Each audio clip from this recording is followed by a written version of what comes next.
Hello guys, আসসালামু আলাইকুম। আমি Naimur Rahman, welcome to my channel. তো আমাদের বাসায় সবে বরাতের আয়োজন চলছে।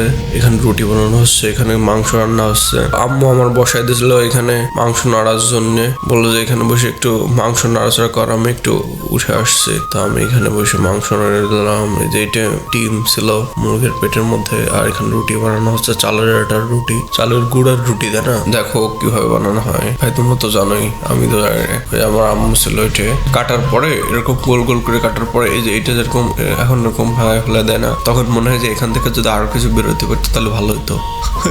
ওরা আমার ছোট বোনকে আমার ভিডিও করে না, ভাইয়ের ভাইরা জবই করা হয়ে গেছে। তারপর আমার উঠাই দিল, বললো যে আমি খালি ভিডিও করতেছি, কিছু করতেছি না। আম্মু এখানে কি রান্না করতেছে জানেন, ক্ষীর নাকি হালুয়া? ও হালুয়া ছিল। কেমন করতেছে, মিষ্টি জিনিস আমার একদিন ভালো লাগে না। তো আম্মু আমার মাংস উঠাই দিল, মাংস খাচ্ছে এখন, খুবই সুন্দর। প্রতিবারই আম্মু আমার উঠাই দেয়। তো আজকে এই পর্যন্তই। Thanks for watching bro. Channel subscribe করো আর লাইক দাও। Thanks for watching bro, by.